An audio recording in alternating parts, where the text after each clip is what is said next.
Everybody, happy Monday night. Today is July 24th, 2023. This is Across the Pitch. If this is your first time joining us, welcome. My name is Mike Barrera.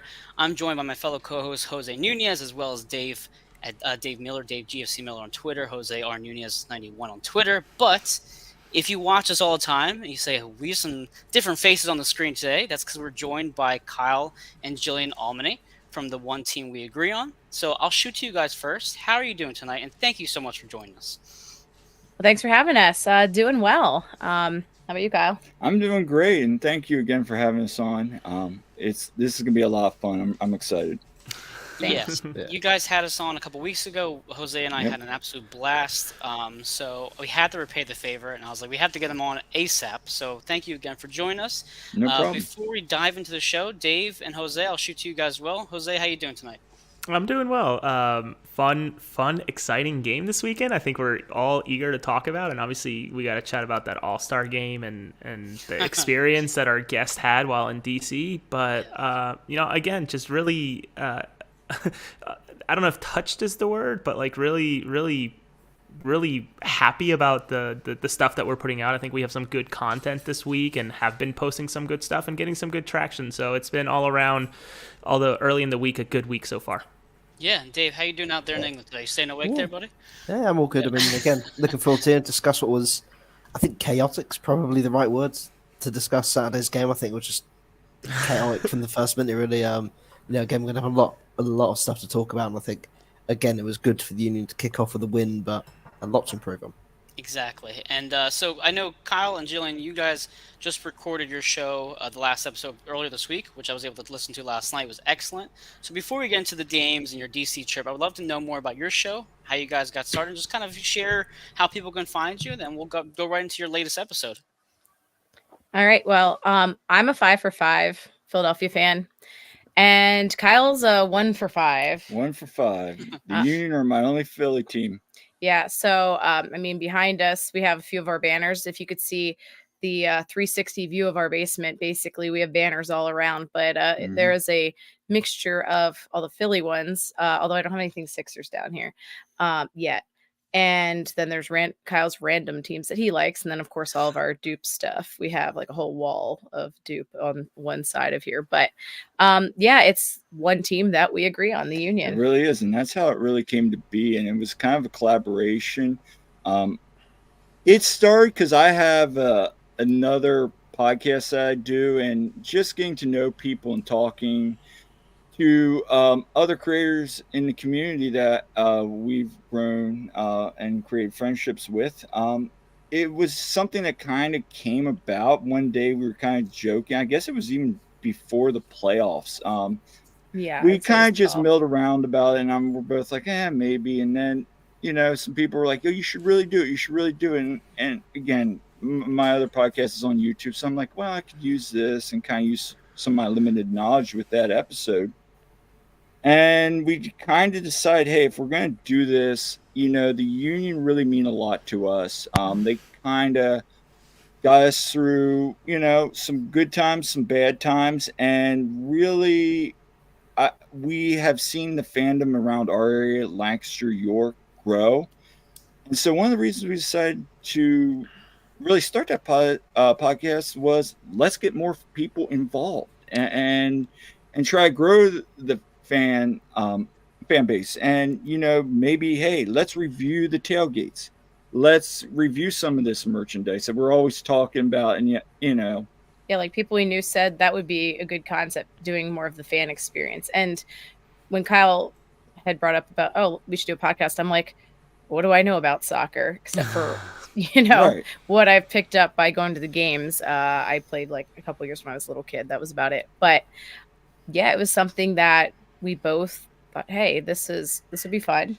Let's tell our story here. And from that, it really has, with the fashion segments, with us just talking to fans again, just really looking at the Union through a fan's perspective, but at the same time, hey, here's some new food options. Here's some season ticket event we went to, like the All-Star Skills Challenge we just read. It's like, let's give these people that can't get to these events here's a fan's perspective as well. Yeah, and it's a lot of fun when we get to have guests on and get different perspectives. We've had different fans on, and we've had some people in the media, obviously, and guys like you. And we've had some other content creators, and we had Stuart Finley on, which was awesome. Pretty awesome. That was one of my favorite ones. That's great. We're still working on somebody else, but Yeah. we'll see when that happens. Yeah, I know. I feel like after a while, you're just like, what can we do next? Like, who can we bring on now? You get excited to think, oh, I'll just DM this person, take a chance at it. Right. Eric does say boo for the other 4 teams, by the way, Kyle. Just so you know, a little friendly banner Right. from our boy. I've come to expect it. I've come to expect it, and hey, at the end of the day, we're all family here on the Union, except for when the Eagles play the Dolphins this year. That's Yeah. I mean, he'll cheer for the Phillies when they're not playing the Giants. He claims that they're kind of like his secondary team. Yeah. Well, we know your heart lies with San Francisco, I'm sure. But I know the fashion segments have been kind of your recent staple in parts of your show. So I guess I have to ask the questions. And what are you guys wearing tonight? Show off some of your fashion. All right. Well, I am wearing the lightning bolt kit. So to go with the classic there. Yeah. And You didn't wear the white shorts, did you? I did not wear white shorts. Are you kidding? Good. No. Smart. Back to last year. And also, I'm not a full kit wanker, so I would not have on the white shorts. Which, by the way, funny story, I was a full kit wanker for the Nashville game just because I had Stu's shorts on and I just decided to throw a top on. It was like You had to there. it was a joke. That's awesome. And I'm wearing the Fearless 43 kit. I actually got this from a good acquaintance friend of ours, Ricky Zelfro. He was selling them, and he had posted that on social media last year, like, hey, he was getting rid of this and a top. Does anybody want them? It's some more stuff because I like to collect jerseys. You can ask her. You see my closets, hockey, baseball, and soccer jerseys. So, and with our guests that we had on last night, it really felt like, Fearless 43 felt like, appropriate time to wear it. So. Awesome. Yeah, awesome. I know the last episode, like I said, you guys had just gotten back from DC. You were at the Skills Challenge. So I would love to know, for those who didn't get a chance to listen to your show yet, what was that like? What was the experience like? I know the MLS All-Star game itself was far from exciting. So I'm just kind of curious how that night went for you guys. Yeah, I thought it was a lot of fun, actually. And I mean, for $15, you get to go and see all these cool different challenges. Yeah, it was just only $15. And general admission. So we got to just pick wherever we want to sit. We ended up going up in the corner, basically very much like where the away supporter section is there at DC, but on the other side of it. But so super steep. And it was really cool to see all the different things. I think for me, my favorite was the one that was like skee ball. Where they had to get the ball in the different holes for different point values. Mm-hmm. Sponsored by Dawn, right? Yes.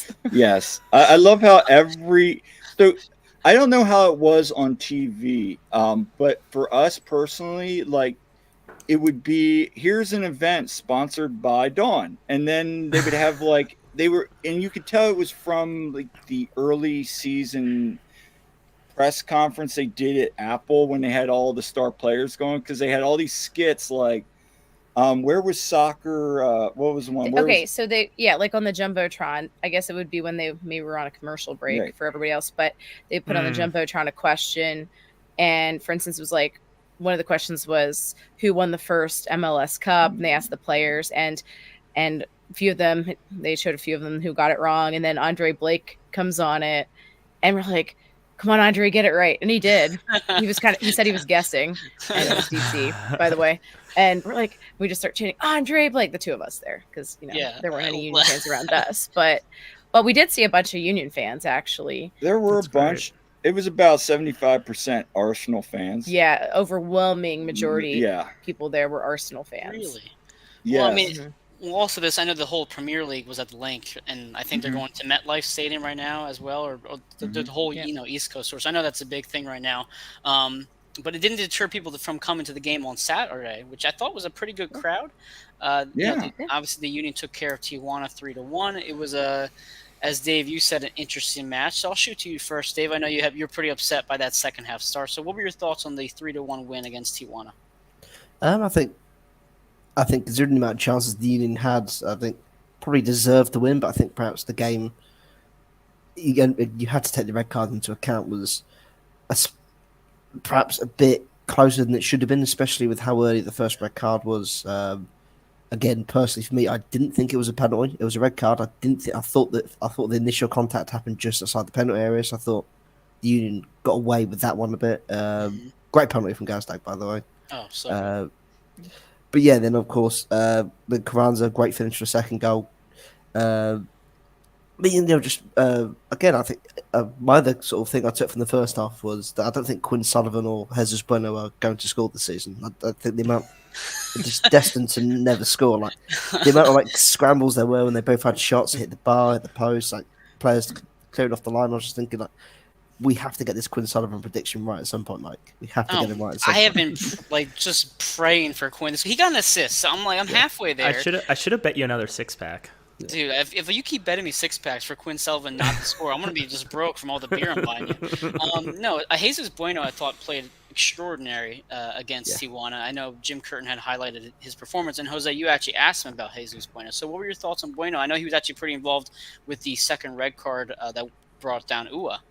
Yeah, I think Bueno had another spectacular game, and as Jim alluded in the press conference leading to the match, I can't remember, all these different press conferences are all blending together. He's really come through in saying that he's a true professional, right? And the staff and the team as a whole is really getting behind him after having maybe a rough start. Obviously, he was and again to sort of jog our memories, he came through with Davo, and obviously one did not work out and one did. So to see Bueno finally start getting his flowers for his performances is awesome, and really getting the attention that he deserves, because I think he's a spectacular player, and I think sort of wasted some time playing with the Union too last year when he did. So it's just really, really good to see him come through and get his time. But if we're sort of backing up and talking about the game overall,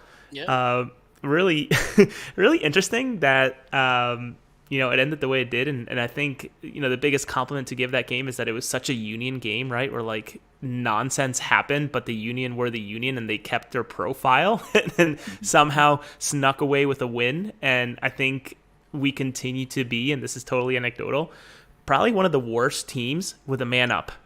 Yeah. We are just not great, and it is what it is. But overall, you cannot be too upset, as Jim said, about winning 3-1, probably closer than it should have been, and probably 3-1 is a generous scoreline considering everything that happened. But all in all, we look to Wednesday and hopefully closing out the group and continuing to keep Subaru Park as the fortress that the entire tournament has to run through. Yeah, and I'll share some thoughts from the press conference, because I really do think the overall vibe was not very pleased with the performance. But listen, Kyle and Jillian, you were in the stands. You were in that fortress that Jose is talking about. So what were your experiences like from watching that game, and what were your thoughts about either the red cards or anything else that kind of led up to that 3-1 ending there? Yeah, so it's funny when the first red card happened, and so we're in 136 there in the river end, and a lot of people started doing the chant "you effed up," basically. They keep repeating it, except a few of us around there, we started saying that we're we effed up, because we know what happens. We're no, give back the red card. No, it's that's a running joke, especially in our section there. We're not good up a man. So just it was really funny how that went down. I know that was a funny thing. They were red card. We're no, put it back in. Give us a yellow. Anything. Just we'll take the PK, not the red. But I think we did. I think when we brought that up, I forget what game it was early in the season. One of our friends brought up and ran some stats on it. And at the end of the day, with a man up, we still end up on the positive side of the scoreboard more times than not. It's just, I think when we go up a man, everybody thinks you watch some other teams, they just take over the game, where we kind of just keep playing our same game, and it's come on guys, take advantage of the man up. So I think at the end of the day, we still end up on the right side, but it does get a little frustrating how you don't see the opportunities taken advantage of like you'd like to sometimes. But it's at the same time, also science. I'm still not sure how that one goal bounces off this guy, hits the crossbar. It was science, but also I went back and watched it. Credit to Tijuana, like every time that ball, they were just cramming it. Like everybody and their brother was in the was in the goal box. Like they knew that. Like, so you gotta give them credit for being aware of that and working good teamwork not to get the ball in the net. But I overall thought the first half was we were really good. I wouldn't give it an A. I'd give it maybe like a B plus. I was really happy. I thought Jose and Bueno were excellent at times, shifting back and forth. Blake being Blake, obviously, and just we were creating some stuff, and we did a really good job of keeping the pressure on them. And then we go to half, up 2-0, and all of a sudden you come out and right away there's a goal, and you're like, what was that? And we struggled to get that third goal, and then it was like, okay, we're just gonna lock it down at 3-1. And credit to Union, they locked it down just kind of from then on. You'd like to see a couple more goals probably, especially when I think what Jim say they had an XG of 6. Like come on, I mean, I know you probably could have gotten like a 4-1, something like that. I mean, credit to him also. And when I say credit to him, I mean Andre for making that PK save. What a save. Because that game's 2-2. Now completely spins on its head there. It's awful. No, the goal you're mentioning, or the not goal, I should say, where it just bounced around like crazy. Yeah. If you watch the replay, I think I caught it last night. Olivier's cross to, I believe, Bueno was really good for a one-timer, and Bueno just takes that one too many touch. I'm like, just put it away right there, and it just caused that chaos. But the whole point between halftime, essentially, we spoke with Andre Blake after the match. And he said he told us, listen, we had relayed the message of we have to have the standard at a high level. We cannot relax. I know it's human nature to relax, but we cannot relax. And he's like, well, the message just didn't come across. And so I had kind of followed up. Todd Lewis from the Free Kick had asked that question leading up to, what happened at halftime. So I said to him, well, what about Bedoya? I mean, how much does that impact the leadership that's on the field? And he's like, it's he's our captain, he's our leader. And I know that they all rely on Alejandro on the field to be that leader, to motivate them, but eventually it's like these guys have to be leaders themselves and step up and not allow that to happen. Because you're right, if that was 2-2, you still had 40 minutes left to play. It's like that was all within the first 5 minutes of the half. But then also they had talked about Olivier being obviously the focal point of that second, or the PK rather. So they were going to speak to him after the match and all, but it kind of concerned you of how quickly that game got out of hand, especially up a man. And it's just like, you have to think, like, you can't do that against a LAFC, for example. We're just going to get buried every single time.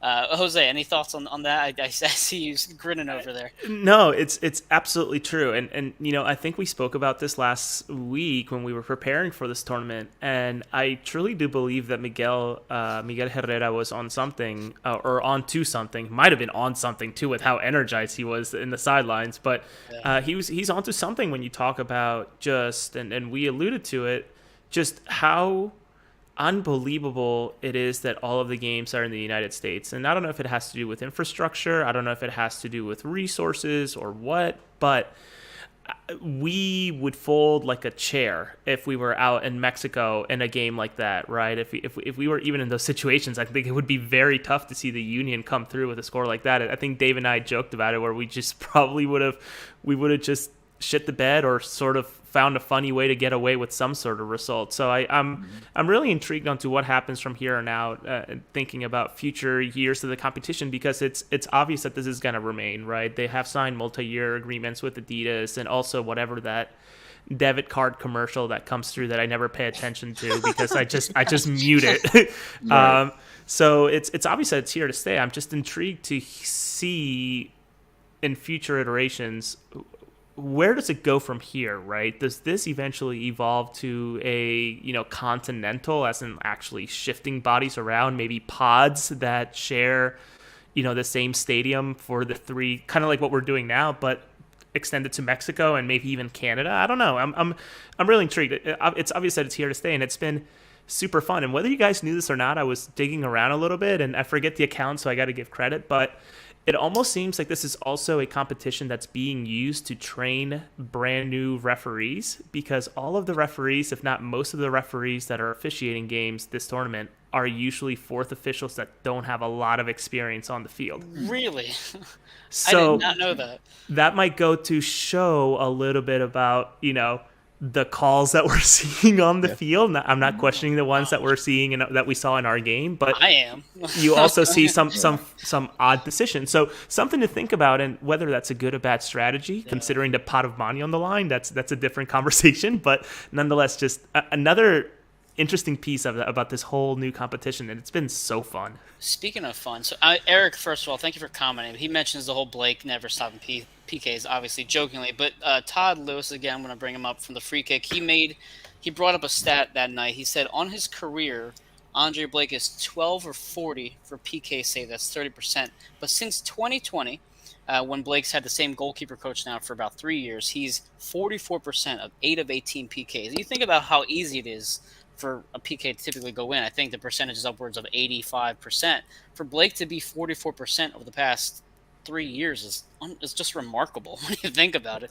But Kyle, Jillian, I know also from being in the stadium, they didn't really show a lot of replays much on the big screen.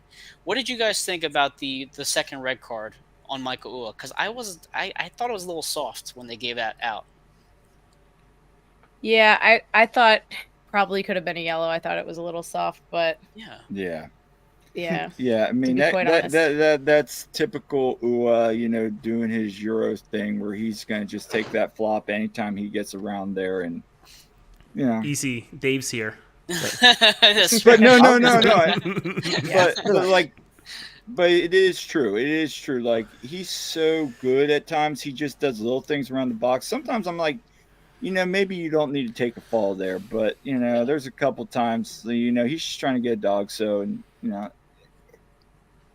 to be honest, I didn't even think it was a foul. It was a great challenge. I thought he won the ball. The defender got the ball completely, and of course he took her out in the process. And as you sort of mentioned, Jose, they're looking at trainee fourth officials and referees with lack of experience. Are they training VAR as well? Because I mean, they didn't. That I'm not sure about. The piece of information I saw was solely about folks that are in the center of the park running the game being usually fourth officials, which we saw actually a couple of Union games ago. I think I had mentioned to you, Mike, where the guy who officiated a Union game not too long ago, it was only his fourth appearance as a center referee, which is it's pretty new at it.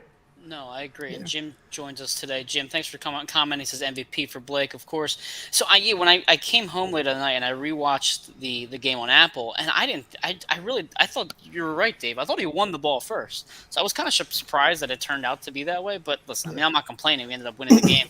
And I honestly think that Tijuana probably would have tied if we didn't get that second red card. I turned around and I asked my wife, did I miss something? Because I blinked twice, and next thing I know, a guy's being escorted off the field. Like, what the hell just happened? I thought that was a clean tackle, but apparently not. And Miguel Herrera was not buying it either. That's for sure. No. Well, I mean, okay. So in fairness, I mean, this kind of goes back to the MLS All-Star game. You want to watch a product that's high quality, and if you have a team that's down 2 men with 60th minute, it's like, well, it kind of loses its flavor. I don't know. Have you guys, Kyle and Jillian, have you guys been watching any other Leagues Cup matches, or have you seen any? It seems like it's so far been a pretty good product. Yeah, well, we have watched some of them. We were last night actually, and of course, did watch Messi's debut. Watched the Miami one.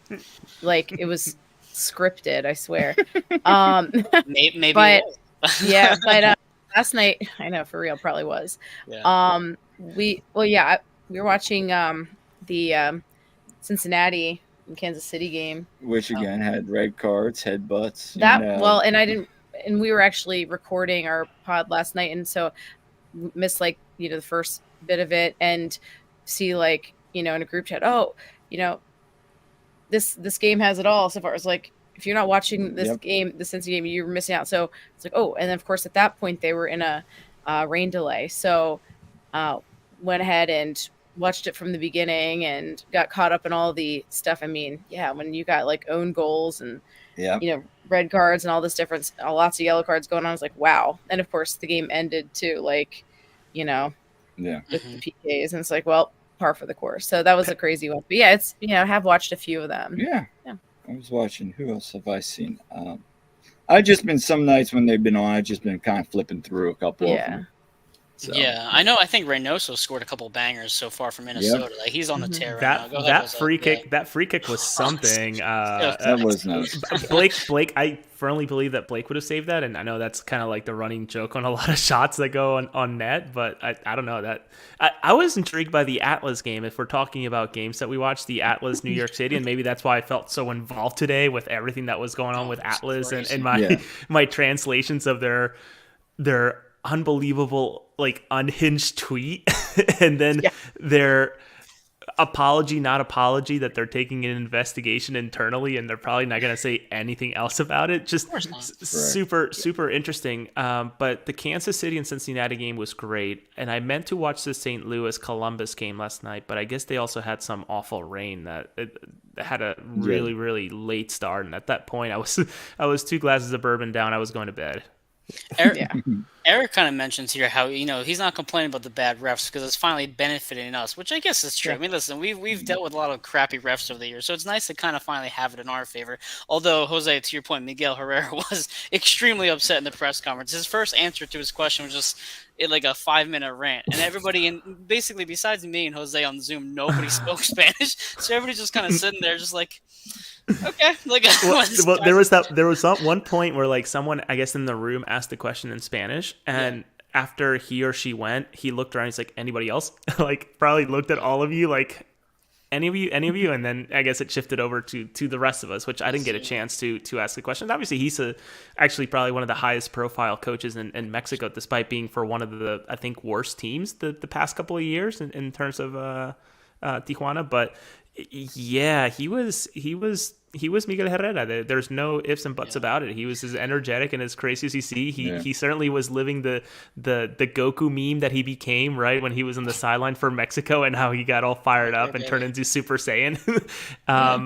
But overall, I actually would be very interested. I'm going to try to hop onto the press conference call tomorrow for Atlas as they prepare for their next game, which isn't for a little bit. But I want to ask, like, did he get fined? Because I don't know that you get away with criticizing referees refereeing of a match that heavily and go unscathed. I don't know that you get away with that. Certainly not in the NBA and the NFL. I don't know if Leagues Cup is this way or what it is, but I'm also intrigued about, as soft as some of those red cards or the one was, what did the disciplinary committee think? Right, what are they doing about it? I think he had suggested in the press conference that they would even reverse the red card.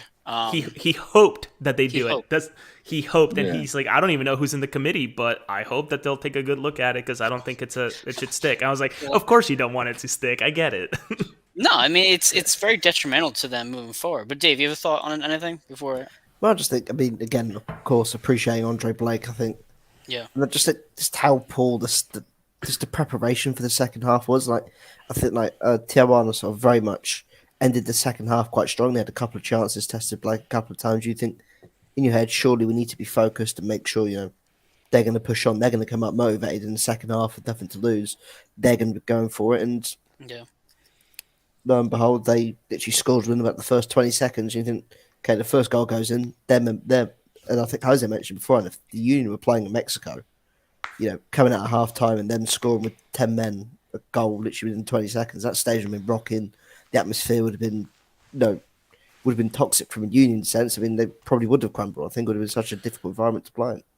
Well, it's funny you mentioned the atmosphere. I mean, Kyle and Jillian, before Jose, I didn't mean to cut you off, but I mean, what did you guys think about the crowd that night? Because it's obviously not, the Subaru versus NY or Union versus NYC. It's a different type of environment. I thought the crowd was actually pretty solid for being a non-MLS game. What did you guys think from being in the River End?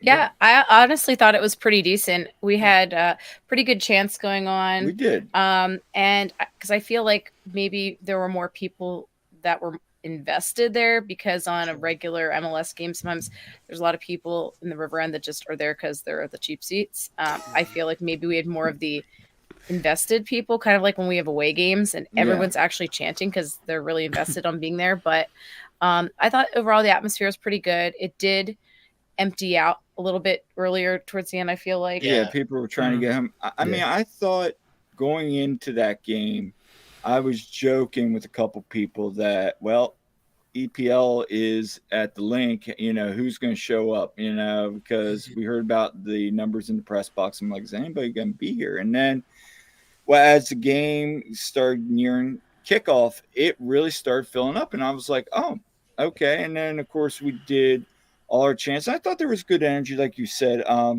You know, we definitely were bringing it in 136. And overall, I thought, you know, doing all those chants, and the one that's now starting to make it's becoming a thing that, you know, sha-la-la-la-la-la, that one. Hey, you. Hey, yeah. I like that. I like that. And, you know, there was just some other nice, fun chants that we haven't done all the time. So overall, I thought there was good energy. And yeah, I think it was like 75th minute started to clear out a little bit, but overall it was a nice crowd. It was a nice crowd. Maybe not 75, maybe more like 80. Like when this game started becoming in hand, what would you say? It was like 80th minute? I think you're right. 80th, yeah, give or take. Yeah. It was certainly dead by the time the the final whistle blew. It was just ready. It was like we got out there no problem. Yeah, no, it was super fast to get out. Actually, a question that Frank mentions here: does CONCACAF appoint the referees for these games? Do you guys know that question? Anybody know that question? I would think no. I think it's the committee. I think it's like the committee of MLS, and I had looked through all the rules. Now I don't know. I'm just guessing here. I think it's like everything else, like the credentials with the press. I think everything's like a committee of like MLS and Liga MX. So okay, gotcha. No, I agree with you guys. I mean, I've been a fan since 2012, so I've been to the Open Cup games and remembering the crowds that are at 40 or 50%, and you get bread on the way out, that kind of olden days. But I was expecting more of that, to be honest with you, just because it's what I was used to for years. But they actually did a really good job. I agree with you. I thought the crowd was good. The Sha-La-La chant is certainly nice. I feel like sometimes the Sons of Ben and KSU are still not perfectly in line, and it's just like the beat's like off by half a second. But it's getting there. It's certainly getting there. I like the flashlights kind of going on. It's just a nice little touch to it. So I don't know how busy Wednesday will be, considering it's the middle of the week. I'm hoping that it's decent. I don't know when the next game would be, though. I think Jim had kind of suggested it could be a quick turnaround. But do you guys know when the next August game 2nd through the 4th would be the next round of that's games. The next round. At some point next week. So I'm I'm actually away for work 1, 2, and 3. So I'm hoping it's the 4th. But I'm hoping it's not the 4th because I won't be able to watch it. So I mean, yeah. One of us is going to be screwed out of watching it eventually. So you said you guys are going to the game though, right? On Wednesday? Yep. Okay, great. What are your kind of thoughts on that? The game, kind of what should you expect on that night? Well, I think Querétaro is, ever since that whole thing with Atlas, Liga MX made them like sell their owners and like all the ban stipulations. Like they were at the bottom of Liga MX when that went down, and then that in the spring season, they actually finished in the middle of the table, towards the middle of the table, and they had I think I talked to you about this, Mike. They gave up like the fewest amount of goals in Liga MX too, or something like that. They were like around that number. I was talking to somebody about that. So defensively they're good, but yeah, they're offensively they can't score. And it's so I think honestly Tijuana probably offensively is tougher of the two teams that we're going to see. I think I'm curious to see what the rotation is going to be like. Because Jim mentioned that in the post game, And so are we going to see maybe – I'm really kind of liking what he's been doing with Quinn up top, where he one game will have Uwa, Carranza starting, and Uwa comes in and, ideally probably would flip it the next one. So maybe you'll have Uwa start, Carranza come in or something like that. I'm curious to see how that all plays out. I really like Bueno being. I mean, we've always been high on Bueno, but like it's really great to see him in there playing really well. And Jim mentioned that he's earning the right. And you were in there, Mike. I believe he said that on the presser. If I heard him right on the post game, where he's starting to earn the right to the point they got him start having serious conversations about that. So we can just see Richard Odata. Well, yeah, that's true. I think so one of the things that we've been preaching all season, there's always been talking about, is what's a transition away from Bedoya. That's been that kind of concern for us. And I know with Jose mainly, my cat is currently shifting my computer around. Hold on, bear with me. We know how that goes. Yeah, so it's unfortunate that Alejandro is now dealing with a 2 to 4 week hamstring. I think Jose, you tweet out grade 2 hamstring issue, so it's going to be a significant amount of time. I highly doubt he plays any League Cup at all. I don't see how he comes back for anything but the final, really, if we make it that far. But Bueno is securing that spot, I think, to start on a consistent basis. And Jim did mention in the press conference he's going to get a lot of minutes. It's just simple as that. I don't think you can't bench him at this point. He's playing so well. Even the play where Ua gets fouled for that red card, that ball is perfectly placed. It was very much the mirror image of Jose Martinez's pass early on to Carranza when he got fouled in the box. It was just a different Venezuelan doing it. That's all it was. So, but I mean, Dave, what do you think about Bueno? 'Cause I know you've wanted some more pace, some more skill on that right side. So you finally got that on Saturday. Yeah, I think Bueno's obviously done great when he's been called upon this season, whether he's had to sit in the 6 or play in the 8, which he's done with the Bedoya role. But I mean, as he sort of mentioned, like moving away from Bedoya and transitioning away from Bedoya, I don't know if that's a Union issue or a Jim Curtin issue. Right. Because if you look at the unbeaten run that the Union went on earlier in the season, that 10-11 game unbeaten run, I think Bedoya got injured right at the start of that. And that coincided with the team's best run of form this season. And, the team looks more fresh. There was more legs, more energy in that midfield. And again, when the Union have that energy, and we've seen it with Bueno, we've seen it, the team just looks better. In transition from attack, like from defence to attack, it looks so much better. And I don't think it's yes, Bendik was poor in a couple of games, but I don't think it's a coincidence that we went on a very, very, very poor run of form, not just in terms of results, but performance-wise, when Bedoya was put back into the 11. And I think it did disrupt somewhat all the hard work and, the connection that the midfield and the team have built over that, 6, 7, 8 week span. And admittedly, for me, I think Bedoya best suited now is for coming into games with the final 15, 20 minutes when, to have that experienced head in the midfield to try and help close the game out. Because you just watch games when he's on the field and he's just a body on the pitch. It's like playing with Ted Ben. Like, he's so far behind the pace of the game at times. And I think it just frustrates me. Galaxy, I think, the most. Yeah. I think, he's a little bit behind. But in terms of just the I just lost my train of thought. Oh, Damian Lowe. So we're talking about just the players in that run that you were mentioning, Dave. Damian Lowe was such a staple back there. So also the press conference, Jim had mentioned, wanted to get Damian 15, 20 minutes to get his feet under him again, because he does want to shift to 3 in the back, which I was kind of surprised that he said that out loud in the press conference. Go ahead, Jose. You too. What did you think about that? I was thinking to myself, did he say that? I actually was like, is there a rewind button? Because I don't think I've ever heard him actually like want to talk about shifting away and being okay with it, right? He's always been very, very quick to say, we stick to this. These are our fundamentals, et cetera, et cetera, et cetera. So for him to be loud and proud about shifting to the 3 in the back was kind of like a, whoa, let's write this down. Can we get a signature on this? He didn't hint at it. He didn't say, oh, well, maybe he says, I want to bring Damian Lowe in because I want to get back to 3 in the back. I'm paraphrasing, obviously. But then he said, we're essentially unbeaten when Damian is playing. Yeah. And I really thought about it. I was like, I can't remember a game that we've lost when Lowe has played. I think the only one that we did was was it Kansas or wasn't Kansas? Which game? It was. We drew Kansas City. No, it wasn't Kansas. Who was it? They lost 2-1 on the road. Miami, probably. No, it wasn't Miami. It was the one that Lowe scored and then got injured. Oh, correct. Jacob scored and got injured. Oh God! Oh, San Jose. San Jose. It was San Jose. I was trying to think. It's one of those light blue teams or blue teams out west. Very descriptive. Good. But like again, I think he obviously. I think the Union sort of leveled it up, and he then went off injured. And I think again, the obviously Jim reverted to the 4-4-2 diamond, and team didn't really look the same. But I think again, perhaps hopefully Jim was as horrified as we were, when with that Atlanta game playing Nate Harry was the left sided centre back and Leon Flack playing left wing backs. I'm hoping again that's him learning from his mistakes of changing too much of a winning team or of a winning lineup. I'd be interested to see if someone like perhaps Matt Real might get a game as well to start. I think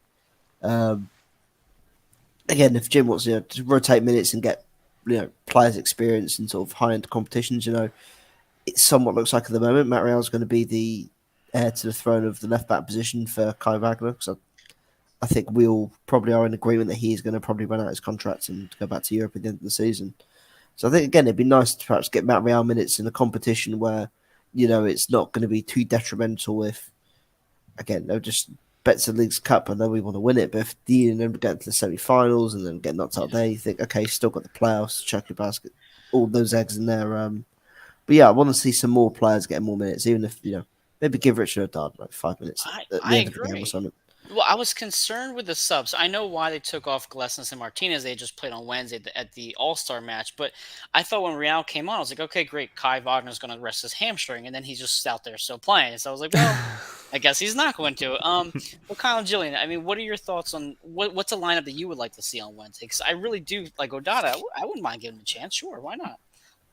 I mean, for me, I think I would like to see 3 in the back, or maybe even doing that double pivot like they sometimes have run. I really like the Flock Martinez double pivot, but also Bueno. I like when Bueno's with Martinez, so with the diamond, because I think they switch off very well and play off of each other very well.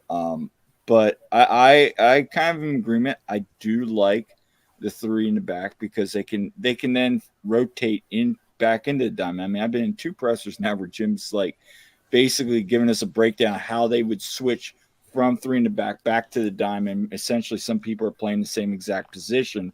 And it was really interesting to see that and how you can I think it was the Colorado or it was Red Bull. I was in the press conferences where he was just giving all these formation changes you could do. It was kind of interesting, but he'll say something and he'll never do it. But at the same time, I think he's starting to realize having Damian Lowe on the field is massive. And also, if you guys notice, when Damian's on the field, like the first person Andre goes to talk about, hey, relay these messages is him. And that's their relationship from being on the Jamaican national team. I've noticed that a couple times. Like something will be a PK. He'll like pull Damian over, say something, and then you'll see Damian run out. But it's something I picked up on. But I think having Lowe on the field, I think Jim is becoming more comfortable with him.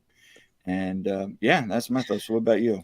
Yeah, I really like the 3 in the back. I'm a big fan of Damian Lowe. I think he's just done an incredible job every time he's been in. And so having him back, I think is huge. And I really like the pairing of Bueno and Martinez. I like having both of them on there. Yeah, they are so good. I remember Billy pointing out to us on how Saturday, they were rotating. One would go forward, the other one would flip back. One would go out to the side, and one would go back in their position, and they switch back. It was kind of interesting to watch. Yeah, Curtin actually mentioned how even Jack McGlynn was getting in that mix, where Bueno would kind of take up on his side. McGlynn would play more out of the back a bit. So I do like that they're versatile with what they can do.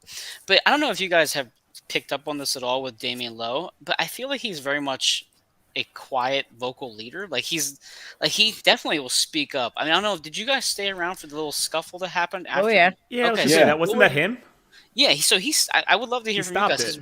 We were already in the press conference. We had no idea what happened. So what was that whole thing about? You saw it more than I did. I actually because we were standing up and like kind of moving out of our seats, and we saw a kind of scuffle going on, and I actually recorded some and I posted on Twitter. I didn't get a good view because I was also like actually getting Andre banging the drum too, but I was like, oh, what's going on down here? So, but yeah, it just seems like that the Tijuana goalie was he was saying stuff to Brujo, and Brujo's trying to like walk away and not, engage with this, but it got to the point where basically, teammates had to hold Jose back. Richter got involved. Yeah, Richter got involved. It was just interesting because when I was watching, something was said because, I mean, we've all seen Brujo furious, where he just keeps, like, you can hold him off and he just keeps walking forward. Like, something was said that set him off because it took him. Like, Damian Lowe was having to, like, hold him back, like, almost hardcore. Like wrestle him to the ground. It was interesting. Yeah, because at first I was like, because I missed some of the context, like what, precipitated this. And I looked down seeing it, like, at first glance, it almost looked like he and Damian were fighting, but they weren't. He was just holding him back. But that's, like, how hard, like, Damian was having to hold Jose back. Yeah, I think you posted the video, right, Jillian? Was that? Yeah. Okay, yeah. I know there wasn't a whole lot like online at least that I saw. It also feels like Jesus Bueno is the opposite of Jose Martinez in a lot of ways because he won't just rip a shot from 35 yards out, and he'll try to find just the nearest outlet.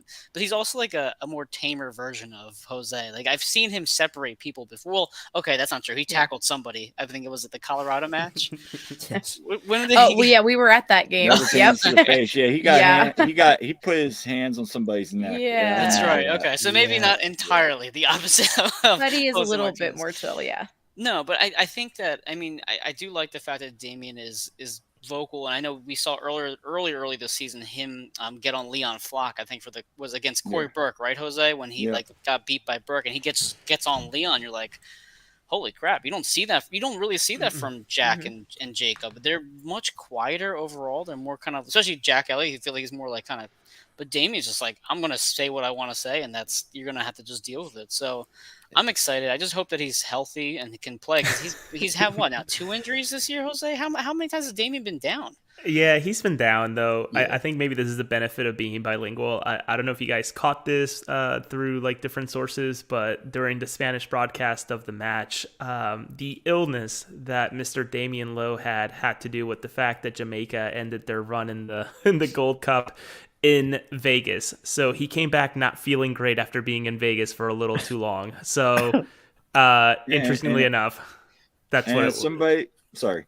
No, I was going to say that interestingly enough, Mr. Damian Lowe had himself, I think, a good time after the competition ended for them, which makes you wonder, did Andre, I don't know if Damian's a parent, but I'm guessing Andre being a parent maybe had a little bit of a different approach to celebrating after, making it as far as they did. But Damian enjoyed himself.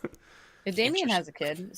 I think I've seen on his Instagram. I think he does, but still, having been to Vegas as enough many as we times, have, yes.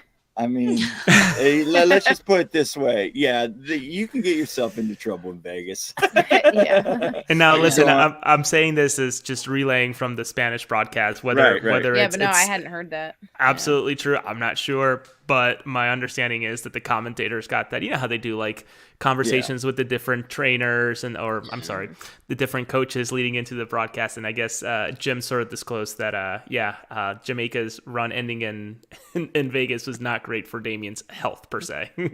I've never been to Vegas. I'm a little scared now to try going out there to see if I can survive Vegas. Nah, Vegas is an awesome time. We try to go out at least once a year for a couple of days. I love Vegas. To be honest with you, we go hiking. There's a lot of great hiking out there. Yeah. So. Well, the thing to remember is that these guys probably don't enjoy the things that we enjoy on a weekly basis, right? So alcohol probably isn't something that they probably enjoy too often. And when they do, it probably hits a lot harder than it should.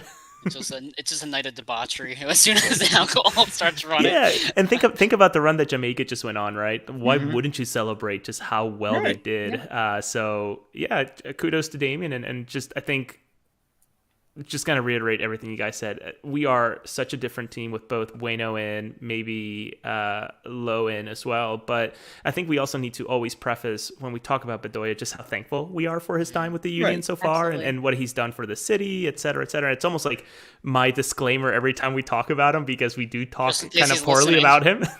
So, obviously a pivotal piece in shaping what the Union are now versus what they were at his arrival in a way. And sure, there's other pieces that were a part of it, but you cannot deny that he is obviously a leader on and off the field. So just always that disclaimer when we criticize the hell out of him. I'm curious from Kyle and Jillian, you two. I mean, listen, Bedoya eventually will no longer be the captain. I think Blake might be the next one in line, as we've seen multiple times. Who would you want to be the captain out of all the players out there? I mean, yeah, Blake's good. I mean, obviously because he's a Jamaican captain, but we also know it's hard to be the captain in the goalkeeper box because it's easier to be all the way out there in the field. But to Blake's credit, we've seen plenty of times, especially during the playoffs last year, him running, sprinting down the field and sprinting all the way back and making a big save. So, but I'd love to see somebody like Jack or Jacob, one of those two vets out there. I think they both would be good. And Jacob was captain when we didn't have Andre or Bedoya in there. And an interesting thing, and this came up in another discussion with some friends. Have you noticed that Ernst a lot of times will sign players from other clubs that were captains at their former clubs, or at least have had leadership roles at their former clubs? Really? I forget, was it Billy that brought it up? I forget. You might not be in that. I wasn't in that. Yeah, like it was something like this was like maybe a year or two ago. We were just going through it and just looking over the like some of the like Glesnes was. I think Bueno was. I believe Martinez was one of the captains. Just things like that. And it was very interesting. So there's good leadership on this team. But yeah, I would love to see Jack or Jacob maybe be the captain. Eric mentions if El Brujo was a captain, team would set records for yellow cards. It'd be a very violent squad. I mean, it's funny because I feel like Martinez is such like the heart of our team, but at the same time, it's like he could never be the captain. He would be the one starting the fights, not trying to calm them down. I know I agree. I think Curtin's kind of testing Glesnes a bit a few times. We've seen it already now 3 or 4 times where he's the captain. So I do think that might be what we see down the road, especially with what's he extended to 2026, right? I think so, yeah. I believe so, yeah. We just need a new signing to be on the squad for 5 days and just turn the captaincy over to him, kind of like Inter Miami and Messi. Just 5 days into his stay with Inter Miami and walks into being the captain. And I say that as a joke, and obviously he's probably one of the best players to ever play the sport, and that's all fair and all. But man, what an image that was of him straight up coming off the bench and getting the armband, was just kind of like, oh my God, what is going on? I think the team did a press conference today with the new manager, with Martino and Messi, basically announcing that Messi was officially the new club captain, and I think Gregor was the old club captain. He's now officially had it stripped away from him and everything. So it was a bit of a very. I mean, again, Messi's, as you sort of mentioned, probably is the greatest player of all time. But like, again, it's a bit of a weird one, coming in and just completely shaking up the team dynamic. But again, Miami are the worst team in the MLS in terms of points record this year, and over the form of the last couple of years. Really, have been the worst team in the league. So I mean, maybe the change might work. But quickly, just go look into the game on Wednesday. As Kyle sort of mentioned, as Querétaro are a very good defensive team, and watching how the way that Tijuana approached the game on Saturday night, they're very for the red card. They're quite an expansive team. They look to try and play on the front foot and attack the Union. And again, the game became very open and very stretched quite quickly before the red cards. As we sort of mentioned as well, the Union struggled to take over games, and if Querétaro are going to come there and Subaru Park and hold out and try and defend, are we just going to see the Union just fail to break down another team and get caught in the counter-attack? Fair point. That's going to be the big issue is how are they going to adapt to a team playing the Union at their own games? We have seen at times this year where opposing teams have come to Subaru Park or played the Union even at home and gone, do you know what? We know that they can't play on the front foot, so we are going to sit back and make them attack us. And we've seen that, quite often teams have. I think we had that discussion earlier in the year. Like, have teams started to find out or have found out the way that Union play, and because they are so stubborn, they fail to adapt, and we all realise that. And I think that's kind of where it kind of comes back full circle with Damian Lowe being in that three in the back, change the formation, just doing something different, because that's when the Union season started to come around, is when they finally said, you know what, we can't do what we did against LAFC, and we even talked about Jim mentioning that in the press conference. He was like, hey, we can do better. I can do better. To him almost admitting that changes need to come. So we finally got that, and I'm very excited for Wednesday. But Dave, I was thinking about that too earlier. If they just parked the bus, are we just going to be seeing like a 0-0 game in the 80th minute, just praying that Daniel gets a PK to kind of just send us to the next round? Repeating the Atlas game earlier in the season, which again, never red card. I think every single game the Union have played against a Mexican team this season, there has been a red card for the opposition team. That's 3 games in a row, which is kind of crazy. I believe it's 3 games in a row, yeah. Yes, that's right. I think the guy had that meltdown. Now you realize that we're jinxing that. Now we're gonna get 3 red cards.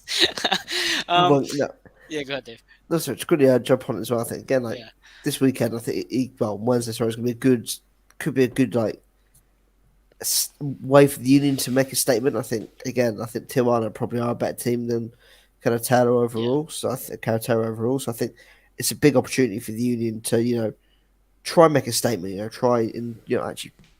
Again, it would have been nice to have won by 3 or 4 goals, or 4 or 5 goals over in the situation they're in. Try and be a bit more clinical, have a bit of a killer instinct inside the penalty area, and try and finish the game off and actually play on the front foot. I'm hoping that Jim can do that. He can try and send the team out there, and I'd be interested to see if perhaps he just played the more tackle line, even with the back 3. Sure. If he gives Jose Martinez more of a license to play forward, because again, I still believe I'm still on the train that he is the best ball carrier on the team. He is the best technical footballer on that team who can take the ball from point A to point B, get you up the field. And we saw it again against Tijuana. I think he did really well with a turn of pace to get beyond a player out wide and putting a great cross into the box. I think again that's just something that the Union does lack in midfield. I think Jack McGinn's a great ball playing player. Gazdag's a very smart player, but Martinez has that it factor where, if you give him the ball, he can make something happen. Or give it away. Yeah, or give it away. And that's where Bueno becoming that kind of, somewhat Jose Martinez vibe is really dangerous for opponents to deal with, I think as well, Bueno is a safer player in a sense. He doesn't take as many risks. We saw that when he has played the 6 beforehand. Yeah. Whereas, as you sort of mentioned, Jose, I'd rather Martinez do what he does 15 yards inside the opposition half, out on the right wing, where there's cover, as opposed to in the middle of between the 2 centre-backs thinking, I've got time, I can turn out and try something fancy with a flick. No one's going to pressure me on the edge of my own penalty area. And then, boom, lose the ball. And I think I just personally would love to see Jose with more creative freedom to actually play in the more advanced role. We've seen him score a couple of goals now. We know that he can get in these positions when given the licence to push up. So, fingers crossed. Definitely. Well, listen, guys, it's been an hour now. It's 10:30 on a Monday night, so we got to wrap ourselves up. But before we do, Kyle and Jillian, first of all, thank you so much for joining us. Now, thanks for having us. I love talking to you guys. It's actually been nice getting to know you at the tailgate, and actually not just being a Twitter account that we talk to from time to time. Right. So before we sign off, I would love to know, just again, another plug from your show. When's the next episode coming out? What's to expect from you guys moving forward? Well, our next episode, depending on when I get to it, will either be tomorrow at some point or Wednesday morning. Just got to get through the editing and production. So, and do you want to do the show plugs for us? Yeah, so we can be found on Twitter, on Instagram, Facebook. On Twitter, it's at TOTWAG, and it's One Team We Agree on Facebook and Instagram. We have not gotten on to Threads or any of that yet. And we're on YouTube as well.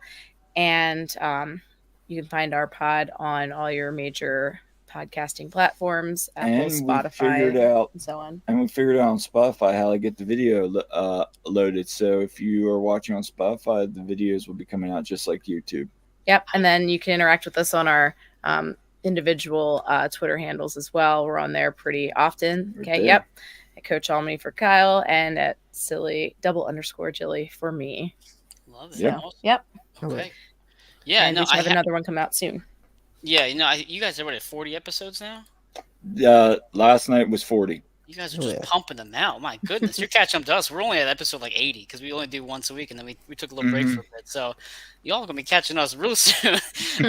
But again, no, you guys are a really great show. I do love that it's different. I feel like sometimes these podcasts all sound the same after a while. So I've actually probably watched yours more recently than I think anybody's at this point, besides our own, obviously, because it's different. It's unique.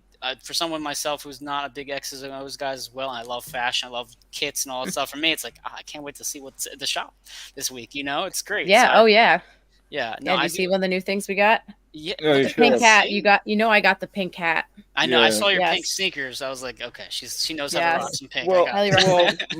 Mike, you were at the tailgate when I think it was it you and Paul and me and I were both looking at the pink hats on. Yeah, and then they came over to me and they're like, "We're getting this." I'm like, "No," I was like totally against it. Well, you see who won out at the end of the day. Well, it's funny because we went in the team store. We usually go in to check out the merch and see if there's anything new. And I hadn't been in there yet because I was using the bathroom. And I come in, and Kyle was already in there. And he's like, "Oh, I think they're out of them." And I was like, "Yes, they're out." And then I look over and I see the at like near the checkout, there's a guy doing like inventory on a box of like more of the pink hats. Yeah. And there was like two other ladies and their husbands like look at, and they're like, we all like kind of look over and like, ooh.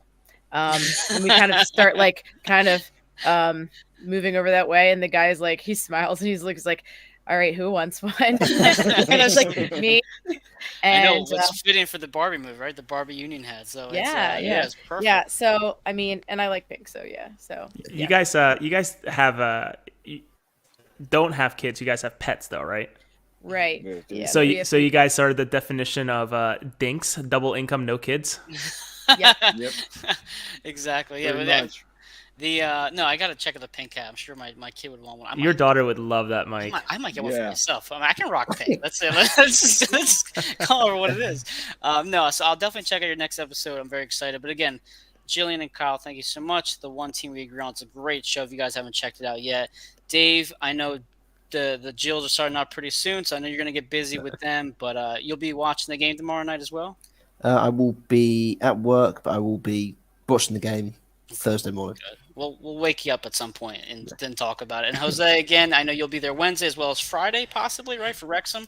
I will be there Wednesday. Wrexham depends on getting a credential, which I can't imagine I wouldn't, considering the circumstances of it. But also be on the lookout for another quick little video that we put together from a quote from Andre Blake, and then also some more content that we'll continue to sprinkle throughout the next couple of weeks. It seems like those are working fairly well. I think people are appreciating those quick. Miguel Herrera's wasn't really all that quick. It was a whole minute and a half of him just blasting the referees. But typically, we put together 20, 30-second videos where whether you want to listen or read, you can. And I try my best, honestly, and this is maybe sort of my mission and sort of letting players speak in the language that they prefer, and typically that being Spanish, because that's what I can do very well, very quickly. So I hope that folks are appreciating those. We got to bring on somebody who speaks like Danish or something. Just mix it up, little Germans. There are some languages out there. Well, I know German, so pretty well. But no, I appreciate the translating the Spanish. Yeah. So that's been especially good. for people like very good, like Jose Martinez. People want to hear what Brew has to say. So I know I loved that. Yeah. Oh my god, I know, it's great. But again, guys, this is Across the Pitch. Again, Kyle and Jillian will have their next episode out soon, so please check that out. But otherwise, the Union will be back in action on Wednesday. The Union 2 will be in action on Friday against Wrexham, which I know we talked about on previous episode. But otherwise, go Union. Happy Monday night, guys. Go Union.